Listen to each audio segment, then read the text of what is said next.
Hello दोस्तों, नमस्कार। आपको मेरे चैनल प्रॉपर्टी इन्वेस्टमेंट जर्नल से स्वागत है। मेरा एक दूसरा भी चैनल है पैसा और सुकून। Kindly subscribe both this channel, give boost to the channel. आज का हमारा टॉपिक एक तरह से अनरेस्ट ऑफ यूथ पे रहेगा, और ये स्पेशली उस यूथ के बारे में है जिसको जॉब नहीं मिल रहा और जिसकी शादी ब्याह सेटल नहीं हो रहे। देखो, ये मेरा प्राइम टॉपिक है। और प्राइम टॉपिक क्यों है, एक दो बार पहले भी मैं इस तरह के टॉपिक बना चुका हूँ। एक्चुअली मेरे को चीज़ें बड़ी हर्ट करती है जब यंग जनरेशन को रास्ता नहीं मिलता, और अगर किसी को रास्ता मिलता है तो अगर कांटों का रास्ता मिल जाता है तो उसका ज़िंदगी पूरी ख़राब हो जाती है। तो बार बार मेरे को ऐसे वीडियो बनाने के लिए मैं इंटेंसली मीन्स अंदर से ही बाध्य हो जाता हूँ कि मुझे इस तरह का वीडियो बनाना चाहिए। तो ये स्पेशली उस यंग लॉट के लिए है जो अपनी पढ़ाई लगभग पूरी कर चुका है, और पढ़ाई के बाद ही searching for the job, and after job he will get married. तो देखो, जैसे ही आपकी पढ़ाई कंप्लीट होती है तो मैं आपको ये कहता हूँ कि भाई 2-4 साल आप अपने मन के 2-3 साल आप अपने मन से भाई मुझे क्या करना है, क्या नहीं करना, मेरा इंटरेस्ट क्या है, इन चीज़ों को आप ट्राई कर लो। लेकिन जस्ट 2 और 3 ईयर्स के बाद भाई आप मतलब कहीं ना कहीं जॉब पकड़िए, चाहे कैसा भी जॉब पकड़े। आप ये कहोगे मैं कहाँ जॉब पकड़ूँ, कहीं जॉब है ही नहीं। देखो, इस दुनिया में हर किसी का चूल्हा जल रहा है, हर किसी को खाने को मिल रहा है, कोई न कोई कहीं न कहीं तो कुछ अर्न कर ही रहा है ना। आप अब अपने ईगो मत रखियो कि मैं ऐसे परिवार से हूँ और मैं इस तरह का काम करूँगा। जैसे कि मान लो भी आप किसी ग्रुप ए के बेटा बेटी हो और आपको एक एलडीसी की नौकरी मिल रही है विदिन 3 ईयर्स ना, विदिन 3 ईयर्स तो आपके सपने बहुत हाई रहेंगे। तो आप 2 से मैक्सिमम 3 साल तक आप अपने सपने हाई के पीछे जा सकते हो। बट जैसे ही 3 साल ख़त्म हो गया, आप ग्राउंड पे आ जाओ, और अगर आपको एलडीसी की नौकरी मिली, आप गजटेड ऑफिसर के मतलब आपका इवन मैं ये कहूँगा कि भाई जॉइंट सेक्रेटरी तक के भी आपके यानी कि पेरेंट्स हैं, और आपका स्टेटस सिर्फ आप उनकी सैलरी पे डिपेंड है, बाकी कोई अकोमोडेटेड या हेरिडिटी में प्रॉपर्टी नहीं है, या कोई अलग से कोई बिजनेस सिस्टम वगैरह नहीं है। आप उनकी सैलरी पे ही रहे हो, और सैलरी इनकम जो एक तरह से भाई आप कह सकते हो ईमानदारी का ही वो जो अर्निंग पैसा है। मेरा कहने का मतलब कि आप एक तरह से हाई रिच में नहीं हो, और भाई नहीं हाई अपर मिडिल क्लास में नहीं हो, आप मोस्ट अपर मिडिल क्लास में ना होकर आप अपर मिडिल क्लास में हो। तो अगर आपको ग्रेजुएशन आपको भाई आफ्टर कंप्लीशन ऑफ एजुकेशन 3 साल के बाद अगर नहीं भी नौकरी मिलती है तो, और एलडीसी की नौकरी मिलती है, प्लीज़ चले जाइए।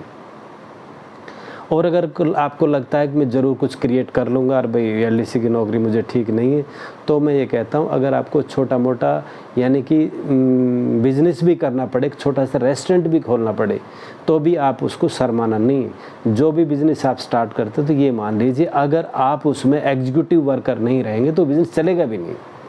इनिशियली जब आप बिज़नेस खड़ा करते हो तो आपको एक तरह से उस बिज़नेस में लेबर बनना पड़ता है। आप सोचो कि मैं सिर्फ उसको हैंडल करूँ तो काम नहीं चलेगा।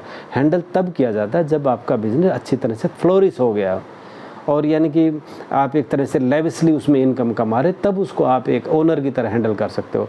लेकिन जब तक वो अपलिफ्ट नहीं हो रहा है, एक तरह से भाई आप उसको जोर लगा रहे हो, तो उसमें आपको एज ए वर्कर भी, नॉट ऑलवेज, बट आपको ये शर्म महसूस नहीं होना चाहिए कि जो वर्कर काम कर रहा है वो काम मैं भी कर रहा हूँ। तो ये आपकी बिजनेस है। तो मेरा कहने का मतलब ये था कि भाई जैसे आपके ग्रेजुएशन, जैसे आपके एजुकेशन कंप्लीशंस के बाद 3 साल कंप्लीट होते हैं, आप अपना इंटरेस्ट भूल जाइए and go towards the job. अब किस जॉब में जाएं? अभी तक आपने भाई गवर्नमेंट सर्विस की नौकरी की, अच्छे गवर्नमेंट सर्विस की आप कोशिश करते रहे, एक अच्छे पोस्ट की कोशिश करते रहे। मान लो आप ग्रुप ए की पोस्ट करते हो और 3 साल के बाद आपको ग्रुप बी भी मिलती है या ग्रुप सी भी मिलती है, यू गो फॉर दैट। कंपनियों की तो प्राइवेट की तरफ जाते हो तो प्राइवेट भी आप जा सकते हो। तो पहले सबसे पहले कि आप ब्रांडेड कंपनी की तरफ जाइए और कोशिश कीजिए उनकी रेगुलर रोल में कितना जल्दी आप एंटर कर जाओगे। ओके जी, ठीक है। अगर उसमें भी आपका नहीं हो रहा तो आप अपने कोई प्राइवेट कंपनी में लोकली जाइए। लोकली मीन्स जो आपके आसपास है, जहाँ आपका जो एक तरह से हाउस रेंट का और आने जाने का जो ज़्यादा प्रॉब्लम नहीं रहे। मान लो आप भाई एक प्राइवेट फैक्ट्री में आप दिल्ली के हो, बॉम्बे काम कर रहे हो, घर बार आपका यहाँ है, तो क्या कमाओ क्या बचाओगे? तो आप एक तरह से अनरेपुटेड प्राइवेट उसमें जाते हैं, संस्था में या भाई कंपनी में, तो आप लोकल ही जाइए। ब्रांडेड अगर है तो आप दूर चले जाइए, कोई दिक्कत नहीं, जैसे आपकी इच्छा है। कोशिश तो की कि आप लोकल ही रहो, लेकिन ब्रांडेड में आपको बाहर भी भेजा जा रहा है तो then also it's all right. और नंबर 3 है, नंबर 4 आपका अपना बिजनेस आप क्रिएट करना चाहते हो। तो बिजनेस क्रिएट करने का मतलब ये है कि आप कैजुअल एटीट्यूड में मत रहिए। आपको जैसे जैसे भी मतलब आप ये समझिए कि लेबर से भी ज़्यादा आपको काम करना है अपने बिजनेस को आपको ग्रोथ पे लाने के लिए। इनिशियली मैं ये नहीं कह रहा कंटिन्यू, इनिशियली एटलीस्ट 5-6 मंथ और 1 ईयर तक तो आपको एक तरह से उसी तरह काम करना है जिस तरह लेबर काम कर रही है, जिस तरह आपका वर्कर काम कर रहा है। अब जैसे जैसे फ्लोरिश होगा आप उस हिसाब से आप उसके एडमिशन चेक करिए और भाई उसमें एज ए बॉस काम करिए, वो एक डिफरेंट थिंग है। अब देखो जॉब के बाद मैं ये कह रहा हूँ कि विद इन 2-3 ईयर्स यानी कि ग्रेजुएशन के यानी कि एजुकेशन के 2-3 साल बाद अपनी चॉइस, उसके बाद आप जैसे तैसे विद इन 6 मंथ आप नौकरी पकड़िए। अच्छा जी, या बिज़नेस करना चाहते हो बिज़नेस पकड़िए। अब हमारा दूसरा पहलू होगा मैरिज का। देखो आजकल बुद्धि चेतना विवेक दुनिया भर का चल रहा है कि भाई लिविंग इन में रिलेशनशिप पर रहना है, अकेले रहना है, क्या करना है, फैमिली का एक तरह से हार्डल, एक तरह से भाई बोरियत है, परेशानी है, क्यों मैं रिस्पॉन्सिबिलिटी लूँ। आप सब चीज़ों को भूल जाइए। इस दुनिया में आए हो तो दुनिया का कानून मानना पड़ेगा। लिविंग बीइंग के 2 ही प्रोसेस है कि एक अपनी जनरेशन को कंटिन्यू करना, चाहे वो पेड़ पौधे हैं, पशु पक्षी है या ह्यूमन बीइंग है।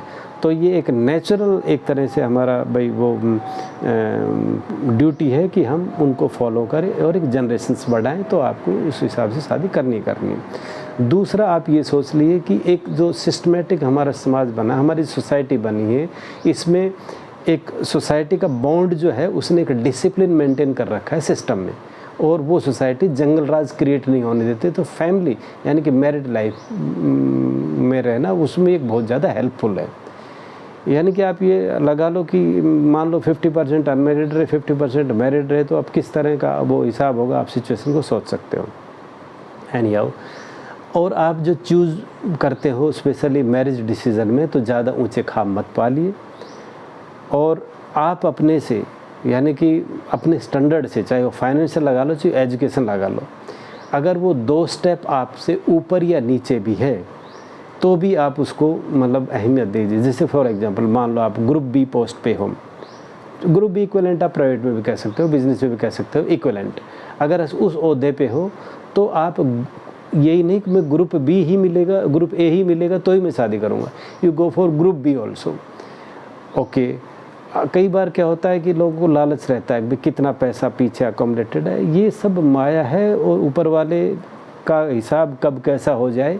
तो अगर आपकी हेल्थ ठीक है, एजुकेशन ठीक है, earning capacity it's all right, then you don't go in such a deep thing कि कितनी प्रॉपर्टी बैक में कितने मेरे को आ जाएगा, ज़्यादा इस चक्करों में ना पड़ के अगर दोनों की हेल्थ सही है, एजुकेशन सही है, गो अहेड।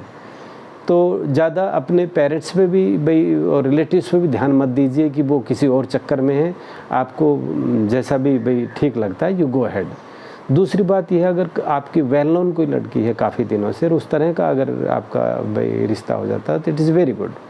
देखो कितने ही भाई आजकल केस मिसट्रस्ट के हो रहे हैं और काफ़ी प्रॉब्लम्स मेरे लाइफ में आ भी रही है।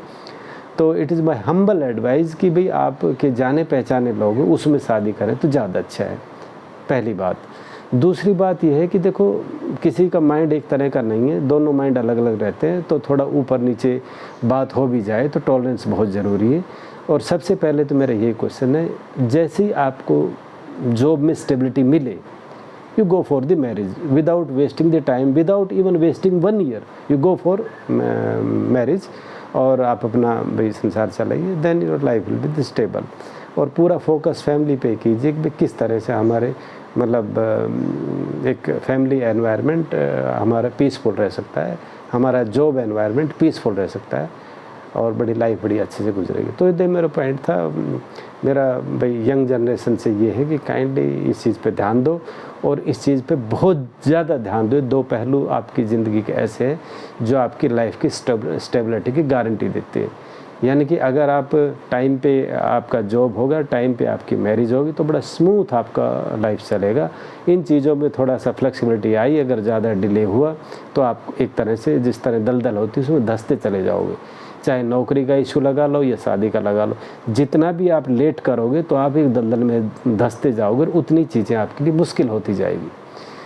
तो I think that you people भाई इस चीज़ पे ध्यान देंगे और आपने ये वीडियो देखा। Thank you very much. Thank you.